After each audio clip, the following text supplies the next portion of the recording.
নমস্কার বন্ধুরা, welcome to my channel Joyshree Rannaghar. আজকে আপনাদের সাথে খুব সিম্পল একটা রেসিপি শেয়ার করব, সেটা হচ্ছে গুঁড়ো আলুর দম। আমি এর আগে আপনাদের সাথে কাশ্মীরি আলুর দম বা বড় আলুর দম রেসিপি কিন্তু শেয়ার করেছি। যদি সেটা আপনারা দেখে না থাকেন, আমার চ্যানেলকে সাবস্ক্রাইব করে সেটা দেখে নিতে পারেন। আর আজকে আমি খুব সিম্পল ওয়েতেই গুঁড়ো আলুর দমের রেসিপি আপনাদের সাথে শেয়ার করব। এখনের মৌসুমে এই গুঁড়ো আলু কিন্তু বাজারে খুব অ্যাভেলেবেল পাওয়া যায়। ছোট ছোট আলুকে আমি বেশ ভালো করে ধুয়ে নিয়েছি। তারপরে এগুলোকে সেদ্ধ করার জন্য আমি প্রেসার কুকারে সবগুলো আলুকেই একসাথে দিয়ে দিলাম। তার সাথে দিয়ে দিলাম আমি এখানে পরিমাণ মতন জল।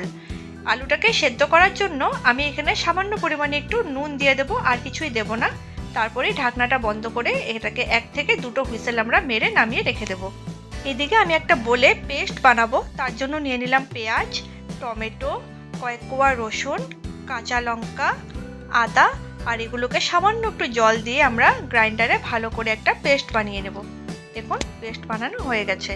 এবারে আমরা মশলাটা রেডি করব। তার জন্য একটা বাটিতে নিয়ে নিলাম নুন, জিরে গুঁড়ো, হলুদ গুঁড়ো, ধনে গুঁড়ো, তার সাথে নিয়ে নিলাম কাশ্মীরি রেড চিলি পাউডার আর গরম মশলা।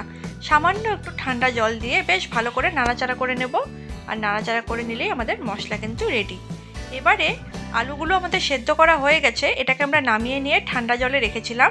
আর এবারে আলুগুলোর খোসাটা ছাড়াতে হবে। দেখুন সেদ্ধটা খুব সুন্দর হয়েছে, সেই জন্য জাস্ট এরকমভাবে হালকা একটুখানি টিপে নিলেই কিন্তু আলুর খোসাটা সুন্দরভাবে ছেড়ে যাবে। একই রকমভাবে আমি আরেকটা করে আপনাদেরকে দেখাচ্ছি। দেখুন কি সুন্দর মতন খোসাগুলো কিন্তু ছাড়ানো হয়ে গেছে। একই রকমভাবে বাকি আলুগুলোরও সব খোসাটা একসাথে আমরা ছাড়িয়ে নেব। হয়ে গেল খোসা ছাড়ানো। এবারে আমরা মেন প্রসেসে যাচ্ছি। তার জন্য কড়াইতে প্রথমে একটু সর্ষের তেল গরম করে নিলাম। তার সাথে দারচিনি, এলাচ, শুকনো লঙ্কা, তেজপাতা আর একটু সাদা জিরে ফোড়ন দিয়ে দিলাম। সামান্য একটু নাড়াচাড়া করে নেব। ফোড়ন থেকে যখন বেশ ভালো একটা গন্ধ বেরোবে, তখন এখানে সেদ্ধ করা ছোলা আলুগুলো আমি দিয়ে দিলাম। তার সাথে দিয়ে দিলাম কড়াইশুঁটি।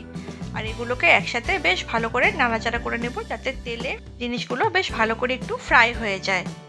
হয়ে গেল। তারপরে যে পেস্টটা রেডি করে রেখেছিলাম টমেটো পেঁয়াজে, সেই পেস্টটা এখানে দিয়ে দেবো। আর বেশ ভালো করে নাড়াচাড়া করে নেব। যখন পেঁয়াজের কাঁচা গন্ধটা এখান থেকে চলে যাবে, তখন আমি যে মশলাটা রেডি করে রেখেছিলাম সেটাকে হালকা একটু চামচ দিয়ে আগে নাড়াচাড়া করে নেব। তারপরে এই মশলাটা উপর দিয়ে দেবো। আর এটাকে একসাথে বেশ ভালো করে এবার নাড়াচাড়া করে সুন্দর মতন মেশাতে থাকবো, যতক্ষণ না মশলাটার থেকে তেল ছাড়ে। দেখুন বেশ ভালো করে মিডিয়াম ফ্লেমে এটাকে নাড়াচাড়া করব। এই আলুর দমটা বানানো কিন্তু খুব সিম্পল। ব্যাস হয়ে গেল। তারপরে এটাকে যখন বেশ ভালো মতো মশলাটা কষে আসবে, তখন এখানে আমি দিয়ে দিলাম পরিমাণ মতন জল।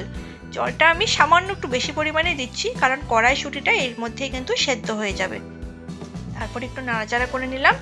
যখন সবটা সুন্দর মতো সেদ্ধ হয়ে যাবে, তখন সামান্য একটু চিনি দিয়ে দিলাম। আর গরম মশলা এক্সট্রা করে দেওয়ার কিন্তু কোনো দরকার নেই, যেহেতু আমরা আগে দিয়ে দিয়েছি। ব্যাস আমাদের আলুর দম একদম রেডি। এটা লুচি, পরোটা বা রুটির সাথে খুব ভালো যায়। খুব সিম্পল ওয়েতে বানিয়ে নেওয়া যেতে পারে।